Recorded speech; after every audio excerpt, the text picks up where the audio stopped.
నమస్తే S6 TV తెలుగుకి స్వాగతం. వార్తల్లో ముందుగా ముఖ్యాంశాలు. థాయిలాండ్ లో జరిగిన 6వ బిమ్స్టెక్ శిఖరాగ్ర సమావేశానికి హాజరైన ప్రధాని మోడీ.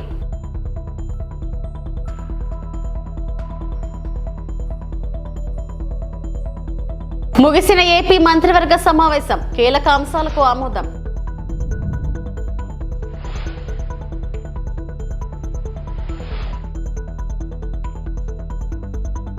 ఎన్నికల సమయంలో మంగళగిరి నియోజకవర్గ ప్రజలకు ఇచ్చిన హామీని నిలబెట్టుకుంటూ మంత్రి లోకేష్.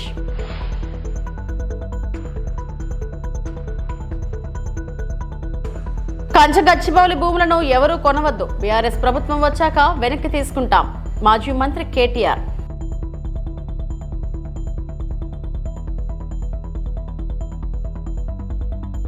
బంగాళాఖాతం ప్రాంతంలో ప్రాంతీయ అభివృద్ధి మరియు కనెక్టివిటీకి భారతదేశం యొక్క నిబద్ధతను నొక్కి చెబుతూ 6వ BIMS TEC శిఖరాగ్ర సమావేశానికి ప్రధానమంత్రి నరేంద్ర మోడీ థాయిలాండ్ లో ఉన్నారు.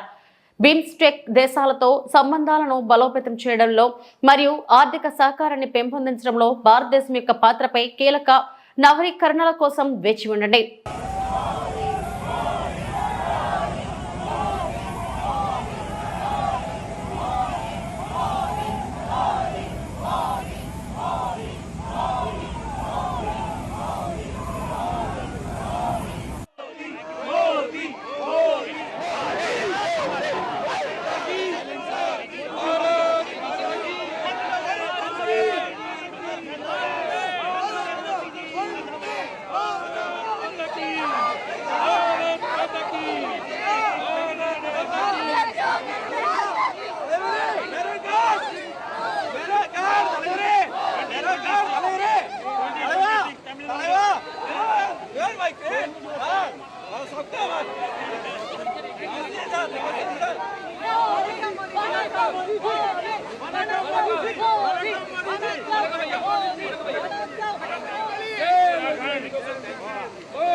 సీఎం చంద్రబాబు అధ్యక్షతన సచివాలయంలో ఏపీ మంత్రివర్గ సమావేశం ముగిసింది.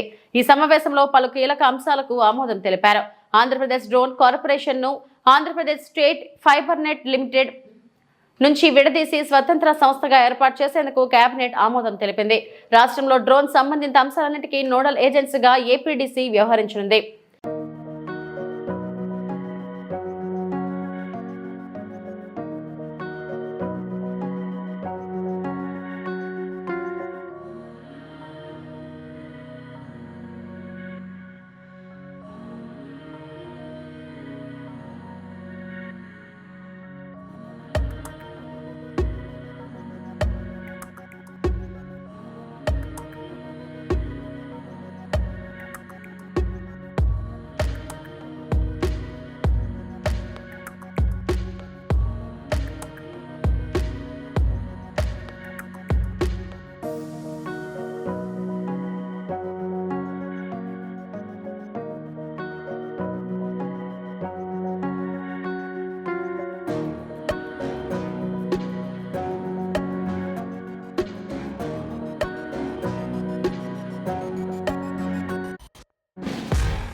రాష్ట్రంలో జేసీబీ పాలన పోయి పేదలకు పట్టాలిచ్చే ప్రభుత్వం వచ్చిందని ఏపీ మంత్రి నారా లోకేష్ అన్నారు.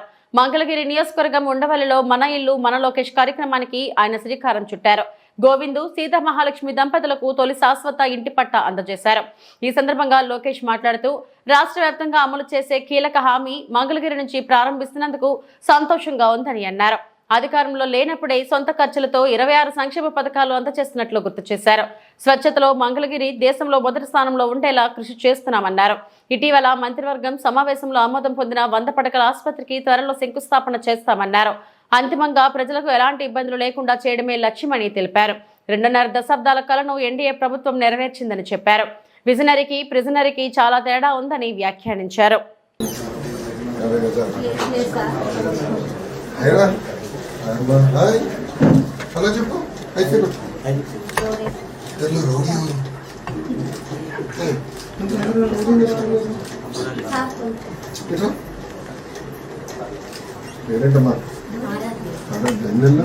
నువ్వు కూడా వచ్చేస్తావుగా, మీరు వచ్చేసి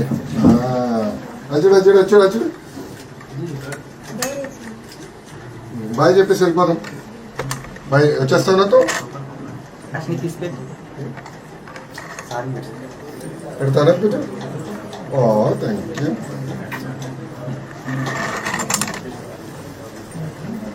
నమస్కారం నమస్కారం కూర్చున్నా.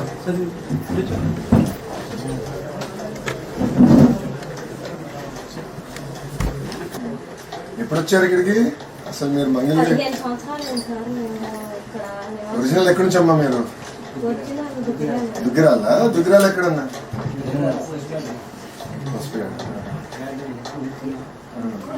పుట్టింది ఎక్కడ?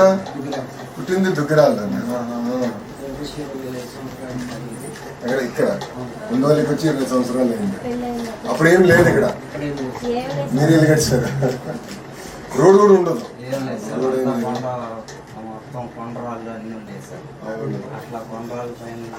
కొంచెం టైం పడుతుంది. మిగతా అంతా నేను చేస్తాను. అది 2-3 సంవత్సరాలు పడినా వదిలేండి అని అదొకటి నేను టైం పడుతున్నాను. మీరు వచ్చిన 10 నెలల్లోనే మాకు నిజంగా మాకు చాలా సహాయం చేశారు. రుణపడి ఉంటాం సార్ మీకు. దేవుడి సహకారం ఉంది. ఎందుకంటున్నానంటే నా అదృష్టం మొదటి పట్ట పవిత్రమైన రోజు, పవిత్రమైన సమయం ఇది. ఎందుకంటే మిగతా వాళ్ళందరూ రేపటి నుంచి పెట్టుకున్నా. నేను ఈరోజు యాక్చువల్లీ క్యాబినెట్ మీటింగ్ ఉంది. బాబు గారు రిక్వెస్ట్ చేస్తారు, మంచి రోజు అంటే మంచి టైము, నేను ఇచ్చిన అతి పెద్ద హామీ ఇది నాది, నేను చేయాలి సార్ అంటే ఓకే అందరూ అని చెప్పి నేను రాత్రి రిక్వెస్ట్ చేశాను. నేను క్యాబినెట్ మీటింగ్ లేట్ వెళ్ళకూడదు, బాబు గారు రిక్వెస్ట్ చేయండి 10 నిమిషాలు. ఎన్నికల సమయంలో మంగళగిరి నియోజకవర్గ ప్రజలకు ఇచ్చిన హామీలను నిలబెట్టుకుంటూ పేదలకు పట్టాభిషేక కార్యక్రమం కింద తొలి విడతలో అర్హులైన 3000 మందికి ఇళ్ల పట్టాల పంపిణీకి మంత్రి లోకేష్ ఈ రోజు శ్రీకారం చుట్టారు. గతంలో జేసీబీ పాలన చూసాం. ఈ రోజు ఎన్డీఏ ప్రభుత్వంలో దశాబ్దాలుగా నివసిస్తున్న ఎక్కడైతే ప్రాంతంలో ప్రజలు ఉన్నారో వాళ్ళందరికీ ఇళ్ల పట్టాలు ఉచితంగా ఇవ్వాలనేది ఒక లక్ష్యంగా పెట్టుకుని ప్రభుత్వం ముందరికెళ్ళింది. దాంట్లో భాగంగా ఆంధ్ర రాష్ట్రంలోని ఎన్డీఏ ప్రభుత్వం ఏర్పడిన తర్వాత మొదటి పట్ట మంగళగిరిలో ఉండవల్లి గ్రామంలో ఇస్తాం జరిగింది. ఇది 2024 ఎన్నికల్లో నేను ప్రజలకు ఇచ్చిన హామీ. ప్రధానంగా మంగళగిరిలోకి వచ్చేగల వేలాది మంది దశాబ్దాలుగా ఒక ప్రాంతంలో నివసిస్తాం జరుగుతుంది. వాళ్ళందరూ కోరింది ఒకటే, మళ్ళీ మీరు వేరే ప్రాంతాల్లో మమ్మల్ని తరలిస్తే మళ్ళీ మేము అక్కడ ఇల్లు కట్టుకోవాలా, అంతేకాకుండా అక్కడికి వెళ్లాలన్నా రావాలన్నా ఇబ్బంది పడుతున్నాం, మేము ఎక్కడ నివసిస్తున్నాం అదే రెగ్యులరైజ్ చేయండి మాకు అని పదే వాళ్ళని కోరటం జరిగింది. నేను ఆనాడే చెప్పా, గౌరవంగా బట్టలు పెట్టి పట్టాలు ఇస్తానని హామీ ఇస్తాం జరిగింది. కూటమి ప్రభుత్వం ఏర్పడిన మొదటి 10 నెలల్లో మంగళగిరి నియోజకవర్గంలో సుమారుగా 3000 పట్టాలు మొదటి విడతలో అందజేస్తాం జరుగుతుంది. మీరందరూ ఒక్కసారి చూస్తే 2019 నుంచి నేను ఇక్కడ మంగళగిరిలో పోటీ చేశాను. 5300 ఓట్ల మెజారిటీతో ఓడిపోతాం జరిగింది. మొదటి రోజు బాధ కలిగింది, కానీ రెండో రోజు నుంచి నాకు కసి పెరిగింది. ఓడిపోయిన దగ్గరనే కష్టపడాలి, ప్రజల మనసు తిరిగి గెలుచుకోవాలి, ప్రజల కోసం అహర్నిశలు సేవ చేయాలి లక్ష్యంతో నేను పనిచేస్తాం జరిగింది. 2019 నుంచి 24 వరకు సొంత నిధులు ఖర్చు పెట్టి దాదాపు 26 సంక్షేమ అభివృద్ధి కార్యక్రమాలు మంగళగిరి ప్రజల కోసం నేను చేస్తాం జరిగింది. ఒక పక్కన వాళ్ళ ఆరోగ్యం కానివ్వండి, ఆరోగ్యం కోసం ఎన్టీఆర్ సంజీవిని పేరుతో తాడిపల్లిలో క్లినిక్, మంగళగిరిలో క్లినిక్, దుగ్గిరాలకి ఒక మొబైల్ క్లినిక్ కూడా నేను ఏర్పాటు చేస్తాం. దాంట్లో ఉచితంగా మందులు ఇప్పుడు కూడా అందజేస్తున్నాం. ఊర్లో ఎవరైనా పెళ్లి జరిగితే వాళ్ళకి బట్టలు పెట్టే బాధ్యత మేము తీసుకున్నాం. ఇంతేకాకుండా గత ప్రభుత్వం తాగునీరు కనీసం వాటర్ ట్యాంకర్ ఇచ్చే పరిస్థితి లేకుండా పోయింది. వాటర్ ట్యాంకర్లు పెట్టి ఉచితంగా నీరు కూడా అందిస్తాం జరిగింది. వర్షాకాలం వస్తే కొన్ని ఏరియాలో గత ప్రభుత్వం కొంచెం డస్ట్ వేసేదానికి లేదంటే గ్రావెల్ పోసేదానికి కూడా ఇబ్బంది పడితే అది కూడా చేస్తాం జరిగింది. కోవిడ్ వచ్చినప్పుడు ఆక్సిజన్ అందజేస్తాం, టెలిమెడిసిన్ కానివ్వండి, ఇదంతా చేసుకుంటా వచ్చాం. ఇట్లా 26 సంక్షేమ అభివృద్ధి కార్యక్రమాలు చేస్తాం జరిగింది. అన్నట్టు స్పోర్ట్స్ పెద్ద ఎత్తున మంగళగిరి ప్రీమియర్ లీగ్ తో చేస్తాం జరిగింది. 3 రౌండ్లు చేశాం. ప్రతి గ్రామానికి ఒక కిట్ ఇచ్చి పిల్లల్లో పోటీ తత్వం పెంచి ఎక్కువ ఒక ప్రీమియర్ లీగ్ ఏర్పాటు చేయాలని చేశాం. అంతేకాకుండా ఒక ప్లే గ్రౌండ్ ఏర్పాటు చేసి ప్రాక్టీస్ గానీ ట్రైనింగ్ కూడా ఆనాడు ఏర్పాటు చేస్తాం జరిగింది. ఇట్లా 26 కార్యక్రమాలు గతంలో చేశాం. 2024 ఎన్నికల్లో మంగళగిరి ప్రజలందరూ నేను కోరింది ఒకటే, ఏ మెజారిటీ అయితే నేను ఓడిపోయానో దాని పక్కన ఒక 0 పెట్టి అదే మెజారిటీతో నేను గెలిపించాలని నేను కోరాను. వాళ్ళందరికీ ఒకటే చెప్పాను, నాకు మీరు ఎంత ఎక్కువ మెజారిటీ ఇస్తే నాకు అంత బలం వస్తుంది, మీకోసం నేను పని చేయగలుగుతాను. అవసరమైతే అటు ముఖ్యమంత్రి గారితో ఇటు పవన్ అంతా కూడా నేను పోరాడి నిధులు తీసుకొచ్చి అభివృద్ధి చేస్తానని హామీ ఇస్తాం జరిగింది. ఎవరు ఊహించిన విధంగా ఆంధ్ర రాష్ట్ర చరిత్ర తిరిగి రాసింది మంగళగిరి. పొరపాటును కూడా కంచా గచ్చిబౌలి భూములను ఎవరూ కొనుగోలు చేయొద్దని, 3 ఏళ్ల తర్వాత బీఆర్ఎస్ ప్రభుత్వం వచ్చాక ప్రభుత్వం ఆ భూములను వెనక్కి తీసుకుంటుందని BRS working president Kalvakuntla Taraka Ramarao స్పష్టం చేశారు. 400 ఎకరాల్లో అతిపెద్ద ఎకో పార్క్ ను ఏర్పాటు చేసి హైదరాబాద్ ప్రజలు HCU విద్యార్థులకు కానుకగా ఇస్తామన్నారు. తెలంగాణ భవన్ లో ఆయన మీడియా సమావేశం నిర్వహించారు. ఈ సందర్భంగా ఆయన మాట్లాడుతూ, మా పార్టీ తరపున ఓ మాట ఇస్తున్నాం, 3 ఏళ్లలో ప్రభుత్వంలోకి వస్తున్నాం. ప్రభుత్వంలోకి వచ్చాక ఆ 400 ఎకరాలను హైదరాబాద్ తెలంగాణలోనే అతిపెద్ద ఎకో పార్క్ గా ఏర్పాటు చేస్తామని ఇప్పుడే మేము స్పష్టం చేస్తున్నాం. ఎవరైనా రేవంత్ రెడ్డి విసిరే బిస్కెట్లకు ఆశపడి, రేవంత్ రెడ్డి చెప్పే మాటలకు ఆశపడి ఆ ల్యాండ్ లో 1 ఇంచు కొనుగోలు చేసినా తిరిగి వెనక్కి తీసుకుంటామని స్పష్టం చేశారు. కానీ ఈ ప్రభుత్వ వైఖరి ఎట్లా ఉంది? ఆందోళనలు చేస్తున్న విద్యార్థులను పట్టుకొని గుంటనక్కలు, అక్కడ జింకలు లేవు, గుంటనక్కలు ఉన్నాయని స్వయంగా ముఖ్యమంత్రి గారు మాట్లాడుతున్నారు. ఇంకొక మంత్రి గారు అయితే పేమెంట్ బ్యాచ్ అని చెప్పి విద్యార్థులను చిన్నగా చేసే విధంగా, వాళ్ళని అల్పంగా చూపే విధంగా ఇంకొక మంత్రి గారు నోరు బారేసుకుంటారు. ఉప ముఖ్యమంత్రి గారు అక్కడ జంతువులే లేవు, అదంతా AI జనరేటెడ్, ఆర్టిఫిషియల్ ఇంటెలిజెన్స్ ద్వారా జనరేట్ అయిన ఇమేజెస్ అని తన కృత్రిమ మేధస్సును ఆయన బయట పెట్టుకున్నాడు. ఆ 400 ఎకరాలను ఎట్టి పరిస్థితుల్లో, ఇది కేసీఆర్ గారి మాట, మా పార్టీ మాట, మా పార్టీ తరఫున మేము మాటిస్తున్నాం, 3 ఏళ్లలో మేము ఖచ్చితంగా మళ్ళీ ప్రభుత్వంలోకి వస్తున్నాం. ప్రభుత్వంలోకి వచ్చిన తర్వాత మేము ఆ 400 ఎకరాలని మొత్తం హైదరాబాద్లో, మొత్తం తెలంగాణలోనే అతి పెద్ద ఈకో పార్క్గా ఏర్పాటు చేస్తాము. ఇప్పుడే నేను స్పష్టంగా చెప్తా ఉన్నా, ఈరోజు ఎవరైనా రేవంత్ రెడ్డి విసిరే బిస్కెట్లకు ఆశపడి, రేవంత్ రెడ్డి చెప్పే మాటలకు ఆశపడి ఆ ల్యాండ్ 1 ఇంచ్ ఎవరన్నా కొనుక్కున్నా మళ్ళా కుండ బదులు కొట్టినట్టు చెప్తున్నా, మమ్మల్ని తర్వాత అనొద్దు. ఖచ్చితంగా ప్రతి ఇంచ్ తిరిగి వెనక్కి తీసుకుంటాము. ఒక అద్భుతమైన ఈకో పార్క్, ఎట్లా అయితే ఒక సెంట్రల్ పార్క్ ఉంటుందో మన్హాటన్లో, ఆ స్థాయిలో ఒక అద్భుతమైన ఈకో పార్కును హైదరాబాద్ ప్రజలకి గిఫ్ట్గా అందిస్తాము. అటు సెంట్రల్ యూనివర్సిటీ విద్యార్థులకు ఆ గిఫ్ట్గా ఉంటుంది, హైదరాబాద్ ప్రజలకు కూడా ఇది ఒక గిఫ్ట్గా ఇస్తాము. ఇది మా కమిట్మెంట్, ఇది మా బాధ్యత. హైదరాబాద్ ప్రజలు మా ఓట్లేసి గెలిపించారు. మొన్నటి ఎన్నికల్లో కూడా ఏకపక్షంగా కాంగ్రెస్కి 1 సీట్ ఇవ్వకుండా గెలిపించారు. So we are committed to protecting environment in the city of Hyderabad, in the state of Telangana. ఆ 400 ఎకరాలు పొరపాటున కూడా ఎవరు కొనవద్దు. కొంటే మీరు నష్టపోతారు. మమ్మల్ని తర్వాత తప్పుపడ్డద్దు. ప్రభుత్వంలోకి వచ్చిన తర్వాత కాదు, 3 ఏళ్ల ముందు చెప్తున్నాము. మమ్మల్ని తర్వాత అనవద్దు. ముందే చెప్తున్నాము, ఈ ప్రభుత్వం రియల్ ఎస్టేట్ విస్తరణ కాంక్షతో పనిచేస్తోంది. మేము మాత్రం భవిష్యత్ తరాల కోసం ఆలోచిస్తున్నాము. A politician thinks about next election, a statesman thinks about next generation. అందుకే మా నాయకుడు కేసీఆర్ గారు చెప్పారు, వచ్చే తరాల కోసం ఆలోచించాలి ఆ 400 ఎకరాలు. ఎందుకంటే మొన్నటిదాకా కోర్టు డిస్ప్యూట్లో ఉంది కాబట్టి మేమే కొట్లాడినాం కోర్టులో కూడా. ప్రైవేట్ వ్యక్తులది కాదు, ఆ ల్యాండ్ ప్రభుత్వాంది. మేమే కొట్లాడుతూనే ఆ ల్యాండ్ తిరిగి ప్రజలకు వచ్చింది. ఇవాళ అదేదో రియల్ ఎస్టేట్ కింద అమ్ముకోవడానికి కాదు మేము కొట్లాడింది. ఆ ప్రాంతంలో పర్యావరణ పరిరక్షణ జరగాలి, ఆ ప్రాంతంలో ఒక అర్బన్ లంగ్ స్పేస్ ఉండాలి. ఢిల్లీ మాదిరిగా మన నగరం మారొద్దు. ఢిల్లీలో ఎట్లయితే ఎయిర్ క్వాలిటీ దెబ్బతిని ఇవాళ మాస్కులు వేసుకొని తిరిగే పరిస్థితి వచ్చిందో, ఎయిర్ క్వాలిటీ డేంజరస్ లెవెల్స్గా ఉంది అని చెప్పి ఇవాళ వివిధ దేశాలు. అంబేద్కర్ కోనసీమ జిల్లా కొత్తపేట నియోజకవర్గం హఠాన్మరణం పొందిన ఉపాధ్యాయుడు ఆనందరావు కుటుంబానికి UTF ఆధ్వర్యంలో 3 లక్షల చెక్ అందజేసిన ఎమ్మెల్యే బండారు ఆలమూరు మండలం నర్సపూడి జిల్లా ప్రజా పరిషత్ ఉన్నత పాఠశాల ఆంగ్ల ఉపాధ్యాయునిగా పనిచేస్తూ అకాల మరణం చెందిన గొంగాడ ఆనందరావు కుటుంబ సభ్యులకు UTF కుటుంబ సంక్షేమ పథకంలో భాగంగా మండల శాఖ ఆధ్వర్యంలో సమకూర్చిన 3 లక్షల రూపాయల చెక్కును కొత్తపేట ఎమ్మెల్యే బండారు సత్యానందరావు చేతుల మీదుగా కుటుంబ సభ్యులకు అందజేశారు. ఈ సందర్భంగా ఎమ్మెల్యే బండారు మాట్లాడుతూ యూటీఎఫ్ ఆధ్వర్యంలో చేసే సహాయక కార్యక్రమాలు, కష్టకాలంలో వారు ఆదుకునే సేవా కార్యక్రమాన్ని ఆయన ప్రత్యేకంగా అభినందించారు. ఈ కార్యక్రమంలో ఉపాధ్యాయులు, గౌతమి, నాయకులు తదితరులు పాల్గొన్నారు. టీచర్స్ ఫెడరేషన్ వారు ఈనాడు 3 లక్షల రూపాయల చెక్కుని నా చేతుల మీదుగా అందించే కార్యక్రమం చేపట్టడం, దానికి అధ్యక్షత వహించిన యూటీఎఫ్ అధ్యక్షులు శ్రీ శ్రీనివాస్ గారు, పెద్దలు గౌరవనీయులు శ్రీ దుడే స్వామినాయుడు గారు, సీనియర్ నాయకులు, పార్టీ నాయకులు శ్రీ ఈదల సత్యబాబు గారు, స్కూల్ కమిటీ చైర్మన్ పుష్పరావు గారు, ఎంఈఓ గారు, ఎంఈఓ 2 గారు, బాలాజీ గారు, పవన్ గారు, వారి ఆనందరావు వారి కుటుంబ సభ్యులు, వేది మీద ఉన్న సీనియర్ తెలంగాణ రైతాంగ సాయుధ పోరాట యోధుడు దొడ్డి కొమరయ్య జయంతి సందర్భంగా తెలంగాణ భవన్ లో ఆ మహనీయుని చిత్రపటానికి బీఆర్ఎస్ వర్కింగ్ ప్రెసిడెంట్ కేటీఆర్ మరియు పార్టీ నాయకులు ఘన నివాళులు అర్పించారు.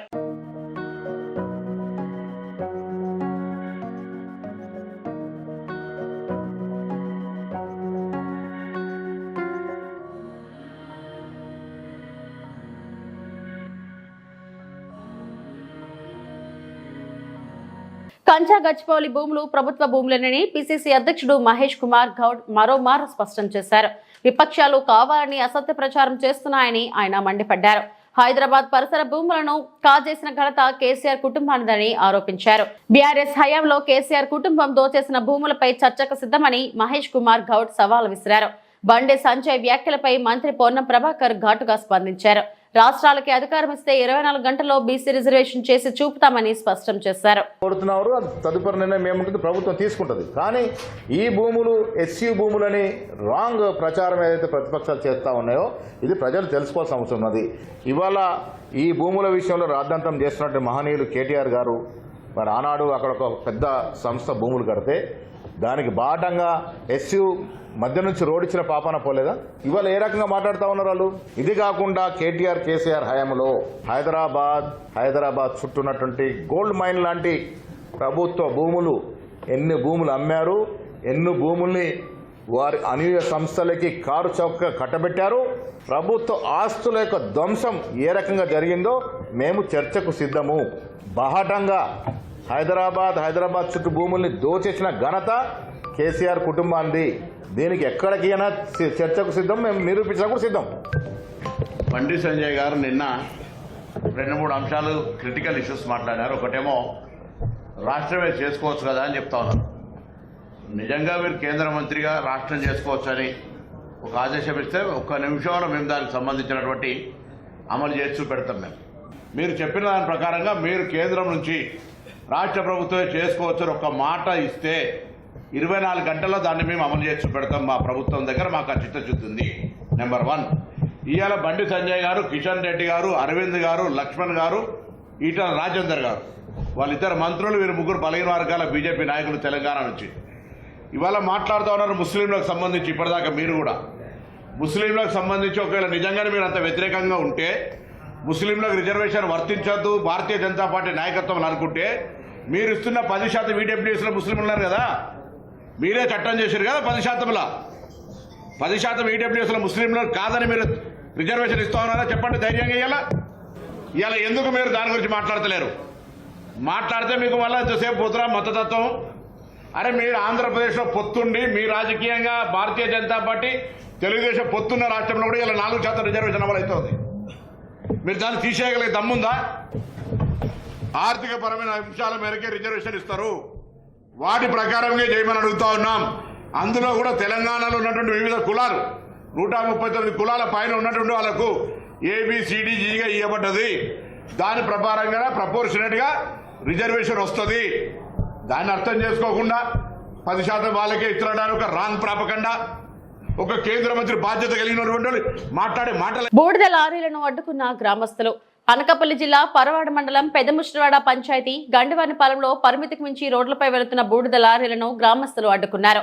ఈ సందర్భంగా నందవరపు శ్రీనివాస్ మాట్లాడుతూ ఈ మార్గం గుండా Simhadri NTPC Hinduja power plant నుంచి బూడిదని పరిమితికి మించి వందలాది లారీలు యాష్ ను లోడ్ చేసుకుని ఈ మార్గంలో తిరుగుతున్నాయని, హెవీ వెహికల్స్ అధిక లోడ్ వేయడమే కాకుండా పరదాలు పూర్తిగా కప్పకుండా వేగంగా వెళ్లడం వల్ల బూడిద రోడ్ల గుండా వెదజల్లుతూ తిరుగుతున్న లారీల వల్ల ప్రజలు తీవ్ర ఇబ్బందులకు గురవుతున్నారని మండిపడ్డారు.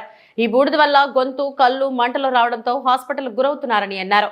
రోడ్డు ప్రక్కన బ్రతుకు తెరువు కోసం పెట్టుకున్నటువంటి టీ, టిఫిన్, భోజన హోటల్స్ కి ఈ యాష్ పౌడర్ వల్ల కస్టమర్లు రాకపోవడంతో చిరు వ్యాపారస్తులు ఆందోళన చెందుతున్నారని అన్నారు. ఇప్పటికైనా సంబంధిత అధికారులు ఈ బూడిద లారీలను వెంటనే నిలిపివేయాలని గ్రామస్తులు డిమాండ్ చేశారు. లేని పక్షంలో గ్రామస్తులంతా పెద్ద ఎత్తున రోడ్లపైకి వచ్చి నిరసన కార్యక్రమం చేపడతామని హెచ్చరించారు.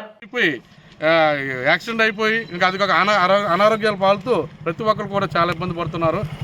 దయచేసి మీరందరూ దీనికి అంతా ఒక కొలుకు తీసుకొచ్చి మా విలేజ్ నుంచి లారీలు కూడా రాకుండా చేసి ఆ పైనుంచి ఎలా అనకాపల్లి నుంచి అంతకుముందు ఎలాగా చేశారో అలా కూడా అనకాపల్లి నుంచి హైవే రోడ్ నుంచి లారీలు పంపిస్తారని మరి కోరుతున్నాము. అలాగే ఈ యొక్క చాలా ఇబ్బంది పడుతున్నాం. ఈ యొక్క దీనికి మన స్థానిక ఎమ్మెల్యే గారు పూర్తిగా బాధ్యత వహించి దీనిని ఒకసారి మాకు ఇది ప్రాబ్లమ్స్ని ఈ యొక్క చాలా ఇబ్బంది పడుతుంది అన్ని మీరు దయించి ఒకసారి మమ్మల్ని ఉద్దేశించి ఒకసారి మీరు ఖండించి దీన్ని ఒకసారి మన లారీలు కూడా ఇలా రాకుండా మీరు చేస్తారని మన స్థానిక ఎమ్మెల్యే గారు మన పంచగాల రమేష్ బాబు గారిని కోరుతున్నాం. బుగ్గు వల్ల నా కొడుకుకి అసాధ్యం జరిగింది బాబు. లారీ గుద్దింది నాయన. నా కొడుకు న్యాయం జరిగేలా చెయ్యండి బాబు. ఈ రోడ్డు మీద తిరుపతి జిల్లాలోని శ్రీకాళహస్తీశ్వర ఆలయాన్ని సినీ నటి పూజా హెగ్డే దర్శించుకున్నారు. కుటుంబ సభ్యులతో ఆమె రాహుకేత సర్పదోష నివారణ పూజలు చేయించారు. అనంతరం శ్రీ వాయులింగేశ్వర స్వామి సమేత శ్రీ జ్ఞాన ప్రసూనాంబిక దేవిని దర్శించుకున్నారు. వేద పండితులు పూజా హెగ్డేకు ఆశీర్వచనం చేసి తీర్థ ప్రసాదాలను అందజేశారు.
ఇవి ఇప్పటివరకు నా బులెటిన్ అప్డేట్స్. నమస్తే.